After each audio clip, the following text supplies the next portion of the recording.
Taip, tai šios dienos webinaro tema chemijos pamoka 8 klasėje. Taip pat pristatysime chemijos vadovėlį 8 klasė ir pratybas, kurių autorius yra Rimantas Vaitkus. Taip pat skatiname visus, kurie nori gauti naujausią informaciją iš mūsų leidyklos, pildyti anketą Susipažinkime, kuri yra mūsų svetainėje baltulankuvadovėliai.lt. Chemijos vadovėlis 8 klasė ir pratybos, jas galima įsigyti mūsų svetainėje baltulankuvadovėliai.lt. Taip pat svetainėje yra įkeltos pirmosios temos iš vadovėlio, taip pat ir iš pratybų. Jas galima tenai pavartyti, susipažinti. Ir taip pat spausdintas vadovėlis, kitą savaitę mes jau gausime spausdintą vadovėlį iš spaustuvių. Ir jisai pasieks visus užsisakiusius ir visas mokyklas, kurios yra užsisakiusios šį vadovėlį arba dar užsisakys. Ir aš taip pat norėčiau pademonstruoti, kurioje vietoje svetainėje galite pavartyti šio vadovėlio pirmasias temas. Taip, tai persijungiu langą. Taip, tai čia yra mūsų svetainė baltulankuvadovėliai.lt. Ir štai čia, kai atsidarote vadovėlį,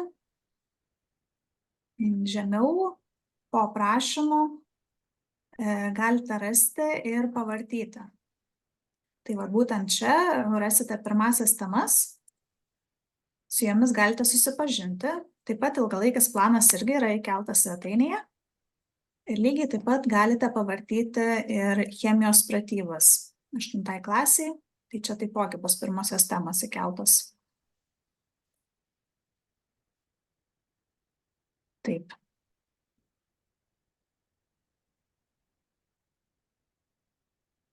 Ir taip pat norime informuoti, kad mūsų naudojama skaitmeninė platforma OPIC iki lapkričio 1 dienos yra atvira. Tai joje taip pat galite rasti visus mūsų vadovėlius, kurie yra suskaitmeninti. Po kol kas chemijos vadovėlio taip pat pirmasis temas galite rasti tenai, bet palaipsniui kelsime daugiau temų ir rasite tenai visą vadovėlį. Nuo lapkričio 1 mokykloms, kurios bus įsigijusios 10 vienetų spausdintų vadovėlių, licenzija visai klasiai bus nemokama, tai apie registraciją informuosime mokyklas vėliau. Ir tuomet norėčiau perleisti žodį vadovėlio autoriui Rimantui Vaitkui. Tai sveiki visi, prasidėjo mokslo metai naujieji. Na, o problemos senos ir iš tikrųjų kai kurių ir naujų yra. Tai pirmiausia, tikrai džiaugiuosi, kad vadovėlis pagaliau yra atspausdintas. Aišku, tiekimas dar jo truputėlį užtruks, bet šiaip ar taip jūs matote iš maketo darytas skaidrės, o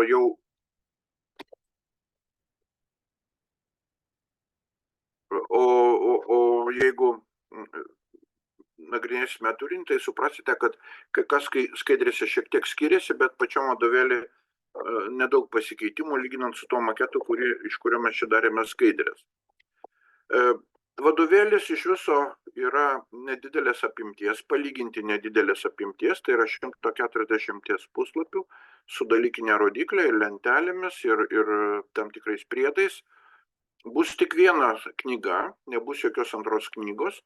Kaip jau minėjo, yra ir išleistas ir pratybų sąsiuvinis kartu su tuo vadovėliu, kuris iš esmės visiškai tiksliai atkartoja vadovėlio temas. Taigi, pirmoji dalis yra daugiausia kartojimas, taigi jeigu ir pavėluos 2-3 savaitės vadovėlis pradėjus mokslo metus, tai mes iš esmės turim daug medžiagos kartoti, nes labai daug sąvokų buvo formuojama 5 ir 6 klasėje. Taip jau nutiko, kad programos sudarytojai 7 klasėje padarė tarpą ir nutarė atsisakyti chemijos sąvokų apskritai. Tai vaikai, žinoma, jo labiau per 1 metus, o skaičiuojant ir nuo 5 klasės per kelerius metus, bus daug ką pamiršę ir savaime suprantama, pirmas mėnuo turbūt bus skirta tokiom svarbiausiom sąvokom pakartoti, kurios buvo formuojamos 5 ir 6 klasėje. Tai elementas, tai tankis, mišinys, mišinio skirstymas ir taip toliau. Žodžiu, molekulės sąvoka. Taigi labai daug sąvokų, kurias tikrai mokytojai, chemijos mokytojai galėtų pradėti ir be vadovėlio. Jeigu galima kitą skaidrę. Iš tikrųjų, mūsų tikslas yra, kad vadovėlis būtų ne tik skaitiniai mokymo priemonė, bet kad tos žinios, kurių, kaip sakiau, pagal tą nedidelę apimtį nėra labai daug, jos galėtų būti pritaikomos. Ir aišku, tai, kad vadovėlį yra pateikta daug iliustracijų, įvairiausio bandymo aprašymų, kad yra tiesiog prašoma atlikti eksperimentus kartu su mokytoju ar namuose, tai skatina mokinius tyrinėti, kurti ir savame suprantama kritiškai mąstyti. Mes iš esmės vykdome tam tikrą misiją, kad turėtume ugdyti būsimuosius gamtos tyrinėtojus. Kita skaidrė, jeigu galima. Kaip jau pasakiau, vadovėlį sudaro 4 skyriai, tai yra pirmas skyrius yra skirtas kartojimams, štai dėl ko aš esu taip šiek tiek ramus, kad iš tikro saugaus elgesio taisyklės laboratorijoje, jos visada pravartu prisiminti, net ir mes ir savo studentam jas primename laiks nuo laiko. Taip pat, aišku, pagrindinės sąvokos formuotos tose žemesnėse klasėse, visa tai yra pirmame skyriuje. Va štai pradedant antruoju skyriumi, prasideda tas tikrasis chemijos turinys, kuris iš esmės jau formuoja chemijos kaip mokslo pagrindus. Taip jau nutiko, kad programos sumanytojai paskyrė labai daug dėmesio medžiagų sandarai, tai pirmiausia ir atomo sandarai, molekulių sandarai, ryšiams cheminiams ir kitiem dalykam. Tai savaime suprantama atrodytų, kad šis vadovėlis yra sausokas, bet tai dar kartą kartuoju yra programos dalis, nors mes labai stengiamės pailiustruoti įvairiausiais bandymais, net ir tais, kurių mokyklose atlikti nelabai galima, pavyzdžiui, natrio ir chloro sąveika, natūraliai buvo fotografuota ta sąveika, jūs matysite gražią fotografiją, kur ir chloro spalva atsispindi, ir natrio liepsnos spalva matyti, kurią jums svarbu ar netgi pavyktų pakartoti, jeigu tai būtų daromas bandymas ir mokykloje. Dar be to bus QR kodai vadovėlį, kur jūs galėsite įeiti į tinklalapį. Artimiausiu metu bus sukelti ir filmuoti nedideli reportažai apie vieną ar kitą cheminę reakciją. Žodžiu, tos reakcijos, kurios mokyklose, kurių atlikti negalima dėl saugumo technikos taisyklių. Taigi, cheminiai elementai, trečiasis skyrius yra skirtas cheminiams ryšiams ir paskutinis skyrius yra jau būtent apie cheminės reakcijas, lygtis, cheminių lygčių lyginimas ir taip toliau. Kita skaidrė. Taigi, pirmas skyrius. Sakiau, medžiagos kartojimas, bet kaip matote, ten yra apie medžiagų savybės, tankis, lydimų įvirimo temperatūros, agregatinės būsenos, jų sudėtis, kur yra pačio elemento sąvoko formuojama 6 klasėje, mišiniai, mišinių skirstymo būdai, yra 6 klasės, 5 klasės užduotis, medžiagų virsmai fizikiniai ir cheminiai ir saugaus elgesio taisyklės, aišku, ir įspėjamieji ženklai, kurie bus ant buteliukų. Žodžiu, tai yra nieko naujo, tai yra pradžiamokslas įvadas, kitaip sakyčiau, į chemiją, kurią turi mokytojai suteikti. Kitas skaidrė. Antrasis skyrius jau, kaip matote, yra sudėtingesnis, nes mes jau kalbame apie elemento atomo sandarą. Va to, ko nebuvo 6 klasėje, tas, kas iš tikrųjų yra labai svarbu, tai yra pirmiausia, duodam sampratą elektrono, protono ir neutrono. Giliau į branduolį nesigiliname, ten, aišku, pasakyta ir šiek tiek kalbama bus ir apie greitintuvus, ir apie CERNą, ir apie skaldymą pačio branduolio, bet tai yra daugiau, toks iliustratyvus skirelis tokiame pastraipui, tai įdomu. Dar labai svarbi sąvoka elektronų sluoksniai. Mes, chemikai, visuomet domimės viršutinių sluoksnių, bet kaip pamatysite vadovėlyje, tai yra piešiami visi absoliučiai sluoksniai, visi sluoksniai užpildyti elektronais, atitinkamai ir kalbame tik tai apie išorinio sluoksnio elektronus ir jų elgseną. Labai svarbi savoka izotopai, pradedant nuo vandenilio 3 izotopų, pročio, deuterio ir tričio. Ir kalbant apie kitus izotopus pamokant, skaičiuoti izotopų santykinę atominę masę ir apskritai santykinė atominė masė, kodėl lyginama su anglies izotopu, truputį istorijos įdėta, žodžiu, pamatysite, kaip tai yra atliekama. Dabar labai svarbi vieta yra cheminių elementų periodinės lentelės sandara. Iš tikro, periodai ir grupės tai gana aišku, kokios eilės horizontalios, vertikalios ir kaip jos vadinasi, bet tą pavyzdį mes išsamei nagrinėjom antrojo periodo elementų sandarą, todėl kad antrasis periodas, jo užpildytas elektronų sluoksnis yra, kai yra 8. Tuo tarpu trečiasis periodas, kuo turėtų pasibaigti iš esmės 8 klasės chemijos mokymas, jisgi, kaip žinote, turi 18 elektronų, kuris D pasluoksnio elektronai pildysis jau užsipildžius 4 periodo S pasluoksnio elektronam. Kitaip tariant, mes apie pasluoksnius čia nekalbame šitame vadovėlyje, tai bus 12 klasės kursas, bet vis tiek suprasti, kodėl trečiasis periodas yra toksai ir kodėl įsiterpia ten tie pereinamieji elementai, būtų sunku, jeigu mes nagrinėtume būtent šitą periodą. Mes turime paprastus atvejus, pradedant lyčių ir baigiant neonų, kur išdėliojam visą tą periodą, tiesiog parašant, iliustruojant, kaip atrodo apskritai elementų atomų sandara, kokie yra elektronai ir taip toliau ir taip toliau. Dar viena naujovė, turbūt čia labai neakcentuojama vadovėlį, bet visą laiką formuojama toks supratimas, kad elektronai poruojasi ir vaizduojamos poros.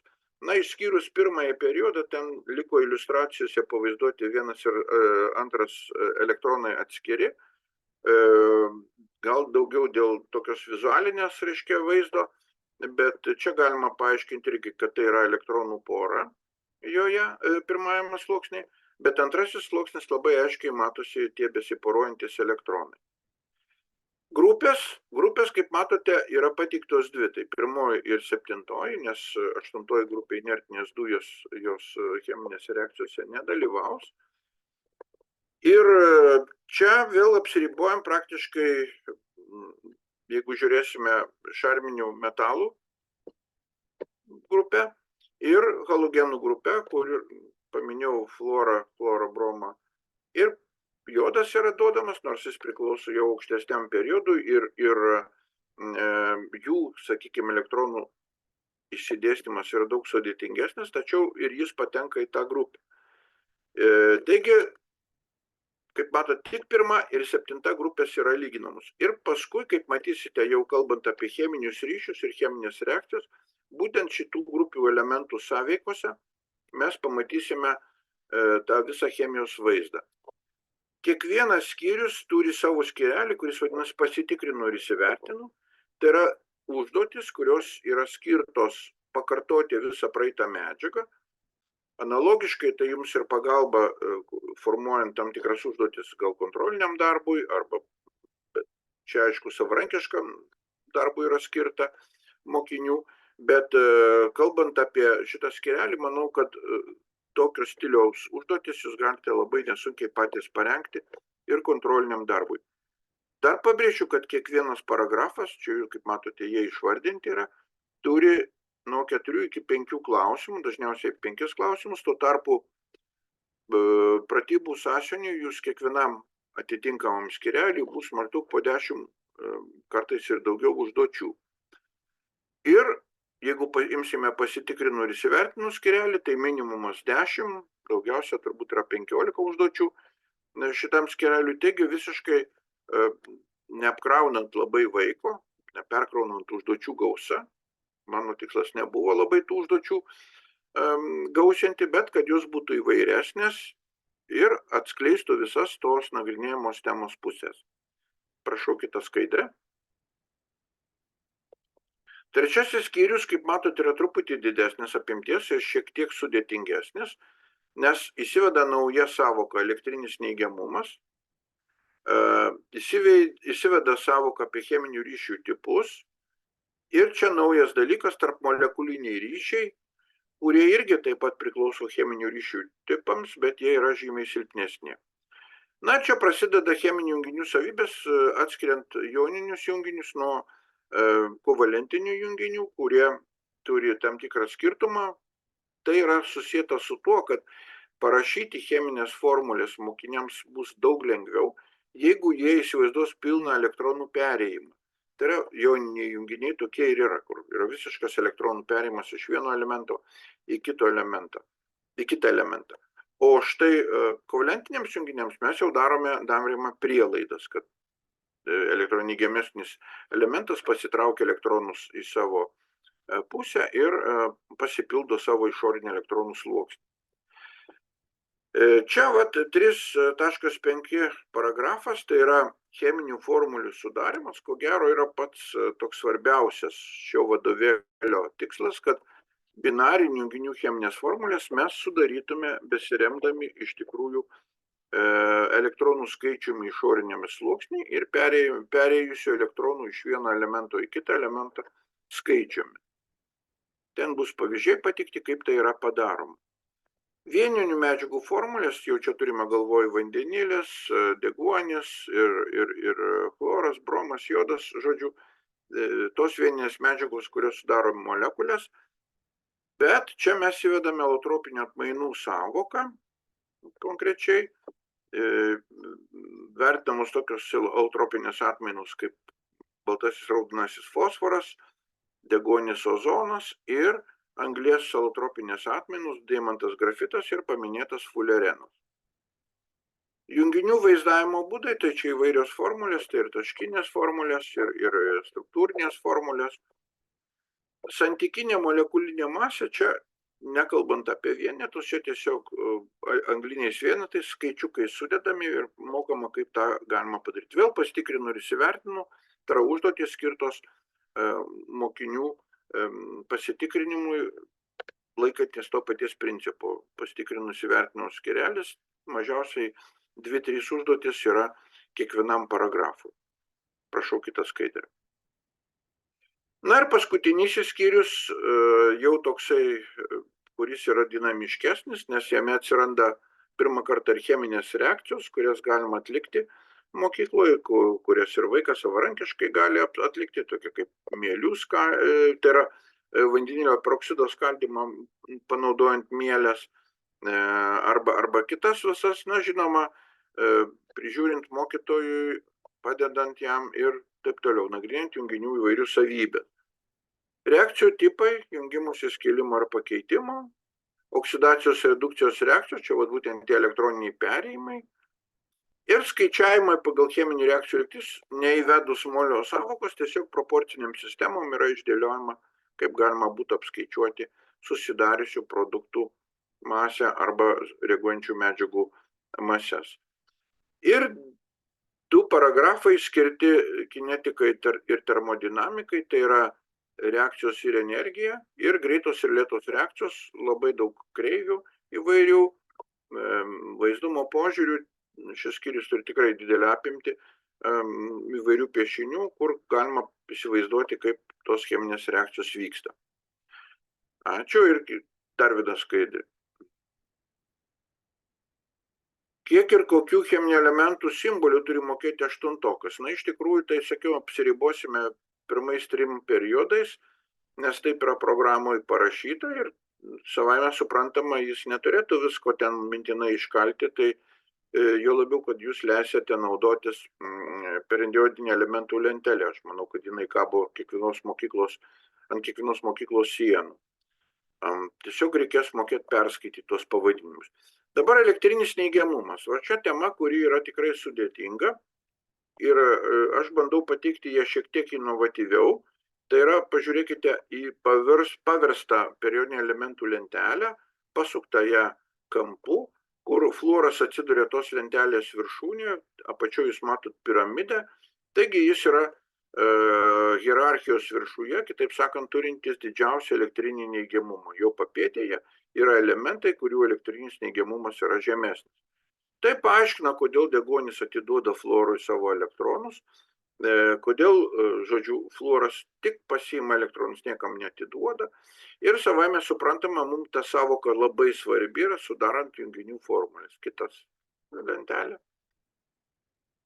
Jeigu matote šitos piešinėlius, dar atkreipkite dėmesį, kurie yra kairėje pusėje užpildytas, neužpildytas sluoksnis, truputėlį vaizdžiau pavaizduojama, ko gerai yra, kad elementas yra patenkintas, kai turi savo 8 elektronus.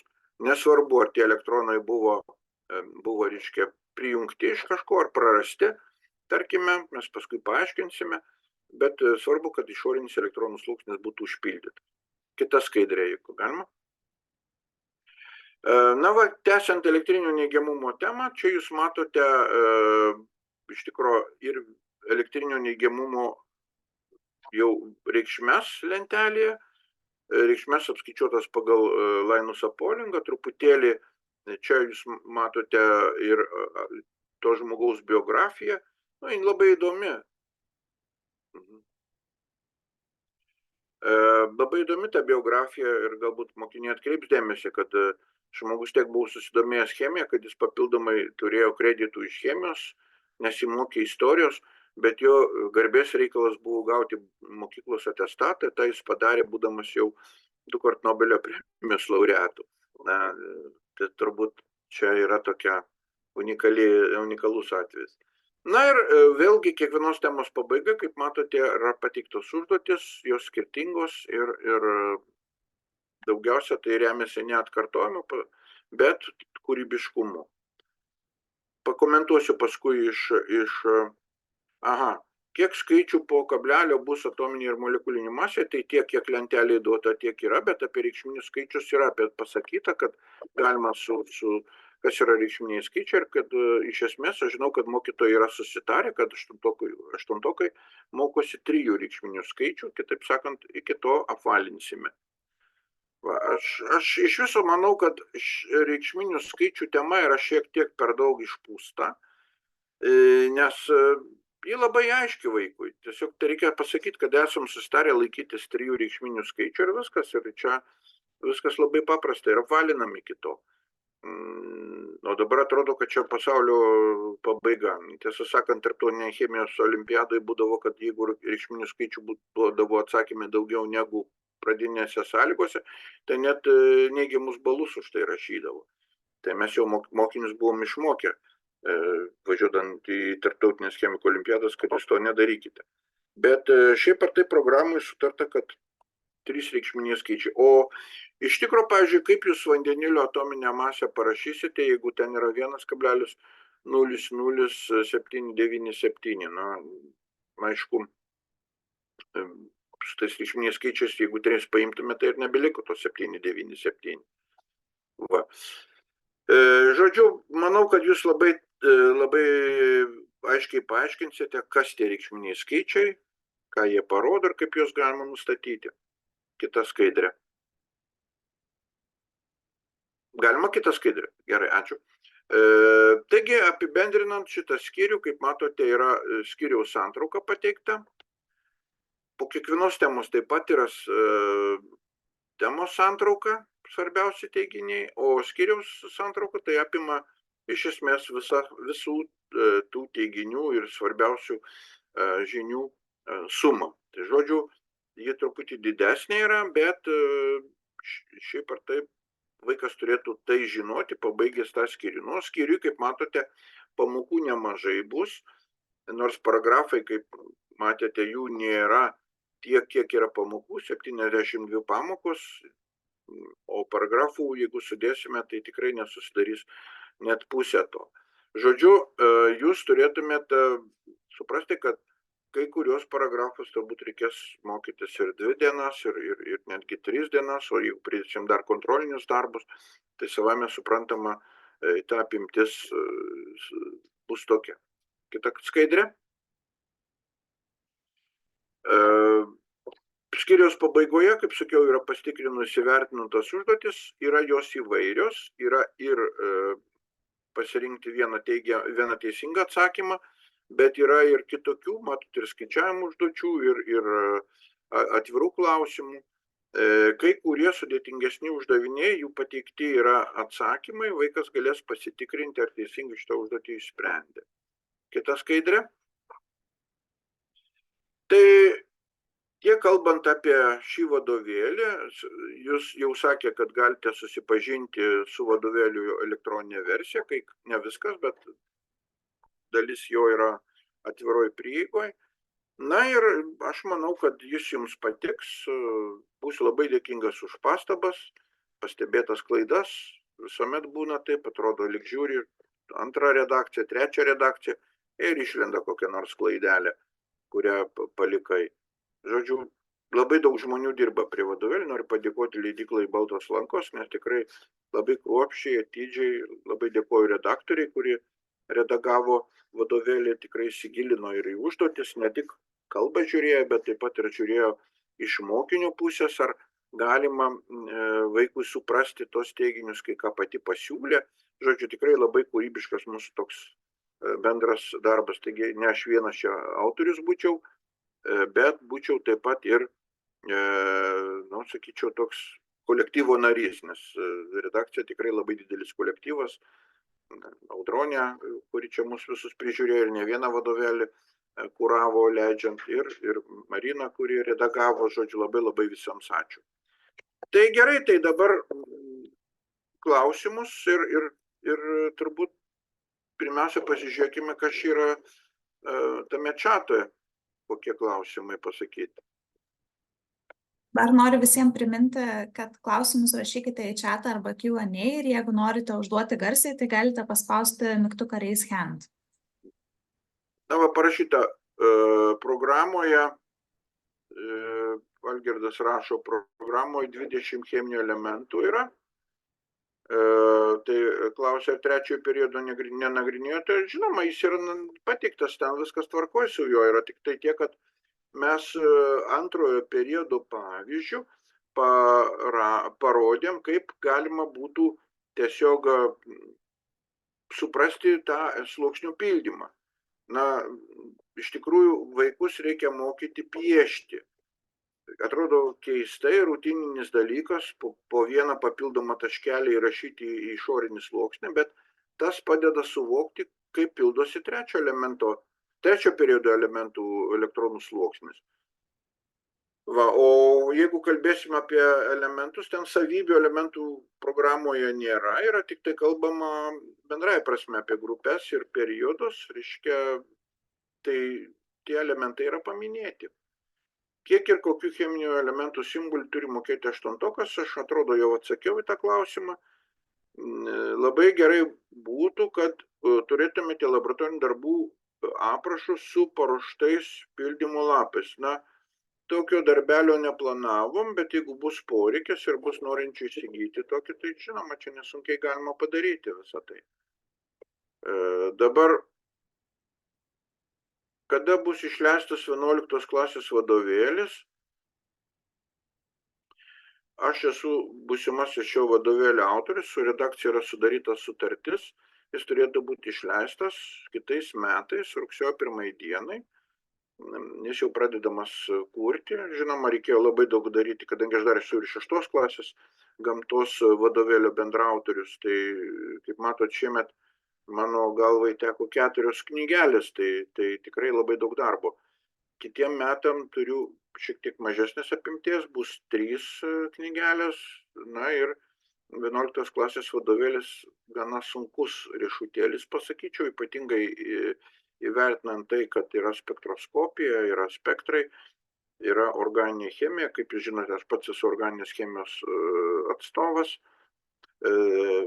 Tai bandysim į tą pasaulį įeiti. Ar galėtumėm pasidalinti skaidrėmis, tai čia atsakymas taip, galėsim. Ar bus pateikti pratybų atsakymai? Ne, pratybų atsakymai nepateikti. Ir tai yra tam tikras, na, tikslingai padarytas dalykas, todėl kad pratybos iš esmės jos yra skirtos laiko pasikartojimui. Reiškia, jeigu vadovėlį, tai taip, ten yra sudėtingesnių uždavinių, ne visų, bet sudėtingesnių, tai pratybas, aišku, palikim savarankiškai daryti. Bet to mokytojas galėtų panaudoti tos užduotis ir kontroliniam darbui. Kas apie 9 ir 10, autorius šito vadovėlio autorius bus Rimantas Raudonis, kiek žinau, yra sudarytas su juo sutartis. Dėl 9 ir 10 klasės mes su juo labai senai pažįstame, nuo vaikystės, dar net nesimokėm universitete, jau bendravome, todėl kad abu buvom olimpiadininkai, tai vat mums labai gerai sekasi draugauti ir bendrauti. Tai Rimas sakė, kad 10 klasės organinės chemijos dalį jis irgi pats padarys. Kaip žinote, Rimantas Raudonis yra bendrosios chemijos dėstytojas, profesorius Vilniaus universitete ir dirba su pirmakursiais labai daug. Kiek rekomenduojate skirti valandų kartojimui 5-6 klasės, nes planų pavyzdžiuose to nėra, tai norėtume nusimatyti iš to 30%. Aš manau, kad jūs tikrai visą rugsėjo mėnesį turėtume atskirti kartojimą. Pirmas dalykas yra labai sunku įsivažiuoti. Antras dalykas, jeigu jūs nepakartosite normaliai medžiagos praeitos 5-6 klasėje, žinant, kad 7 klasėje buvo tarpas ir įvertinant tai, kad programų sumanytojai kažkodėl padarė apverstos stiklinės principą, 5 klasėje yra sukišta daugiau sąvokų negu 6. Pavyzdžiui, man iki šiol neaišku, kam reikėjo rūgštinių bazinių tirpalų 5 klasėje, jeigu niekur apart 9 klasę apie tai nebus kalbama. Ir atsiremti, tiesą sakant, į tai tikrai negalim. Čia, aišku, gal biologai reikalavo, gal buvo kažkokios interesai, bet, na, iš cheminio taško žiūrint, neturint pH sampratos ir nagrinėti tą temą, tikrai buvo labai labai sunku. Nu, man per galvą reikėjo verstis, kaip tą padaryti. Tai atrodo, ar visus atsakiau klausimus iš čia, to ne. Kiek turime dar tankiai išmokti, nes atėjo 8-okai nesimokė to. Jie turėjo mokytis ar tankio sąvoką, buvo duota 5 klasėje, bet puikiai suprantat, kad čia jisai mokėsi, o čia ir išgaravo jam tą sąvoką. Tai yra duotos užduotis taip pat, suprantama, kad praktiškai reikės iš naujo grįžti ir lyg naują sąvoką jie tai matys. Taip, iš tikro, bus darbelio. Nors tai buvo praeita tema.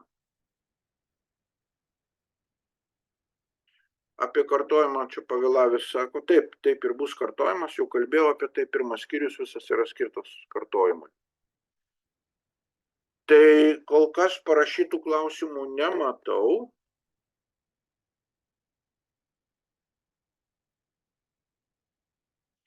Mano nuomonė, Šulčius klausė, ar reikėjo organinių medžiagų gryninimo ir spektrų ir taip toliau. Na, mano kaip specialisto nuomonė yra tokia. Ši tema yra labai labai sunki.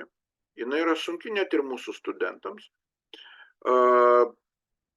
Tiesą sakant, galbūt kažkokie supažindinimai,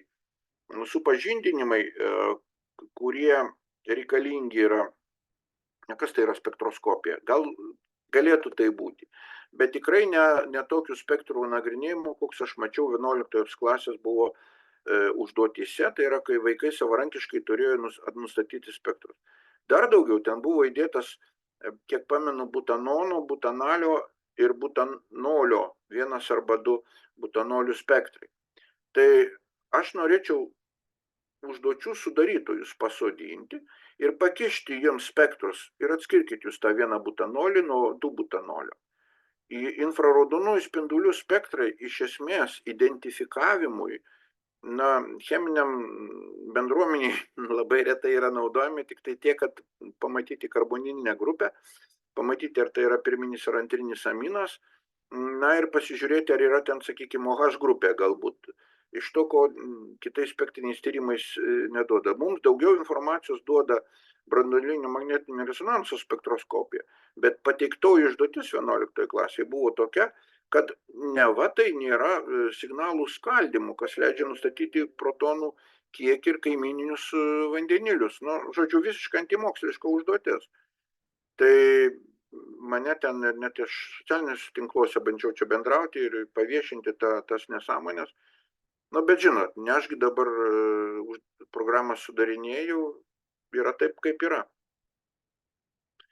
Tai atsakyčiau, kad tikrai to nereikėtų, bet jeigu yra, nu, reikės kažką daryti, reikės vis tiek parašyti apie tai ir paaiškinti. Būtų gerai, kad vaikai suprastų. Va, nu, Algirdas rašo, kad ir jo nuomonė tokia pati. Tai nežinau, tai Agne, kaip darom? Turbūt norit pakelt kas ranką ir paklausti. Taip, tai jeigu yra klausimų, kas norite užduoti garsiai, tai pakelkite ranką. Taip pat dar noriu visiems galbūt priminti, jeigu yra nežinančių, tai informuoti, kad kitą savaitę į mokyklas atsiųsime nemokamus pavyzdinius vadovėlius 8 ir 12 klasės į jūsų mokytojų būreliui, tai tikrai galėsite susipažinti su to vadovėliu ir pavartyti jį. Jeigu nesate dar apsisprendę nepriėmę sprendimo dėl vadovėlių pirkimo, tai galbūt tai jums padės geriau apsispręsti. Tai laukite savo mokyklose kitą savaitę. Taip, nematau daugiau naujų klausimų, tai gal tada galima ir užbaigti šios dienos webinarą. Na, aš palinkėsiu mokytojams tikrai kantrybės, ištvermės ir tikrai noriu pasakyti, kad jūs čia atliksit patį didžiausią darbą. Taip, vadovėlis yra rašomas vaikui, bet kas ten išdėliota yra be mokytojų paaiškinimo vaikui bus sunku. Ir be jūsų čia turbūt tikrai nepažengsim nei. Kitas dalykas, mokytojas gali paįvairinti tas pamokas, kadangi labai trūksta, ypatingai antram skyriui trūksta demonstracinių eksperimentų, galit paįvairinti ir su savo demonstracijomis, kad vaikas suprastų, kad chemija tai pirmiausia yra mokslas apie medžiagų kitimus ir reakcijos, tai yra tai, kas iš tikrųjų vaikus domina. O kad suprast, kad tikrai kaip ta, sakykime, cheminės reakcijos vyksta, va tada reikalingas tas antrasis ir trečiasis skyriai. Nors visa, sakykime, ta tikroji chemija nusikelia į 4 skyrių, bet, na, tai padarysiu. Tokia yra programa. Ačiū už darbą. Nu, pamatys, nežinau, ar jis puikus ar ne, gal labai keksit po metų. Pavartė tavo durskis, kas toks durnis čia parašė jį. Tai esu atviras tikrai diskusijom ir manau, kad galėsim tikrai padiskutuoti ir jeigu norite, į bendruomenę galiu atvažiuoti. Kitas semestras man toks laisvesnis, tai galiu į mokyklas atvažiuoti, pristatinėti vadovėlį, pakalbėti apie eksperimentus, kai ką pademonstruoti, jeigu reikia. Kai kas bus jums net keista, nematyta, pavyzdžiui, krakmolo jodo sąveikos, ten yra įdomių tokių aspektų.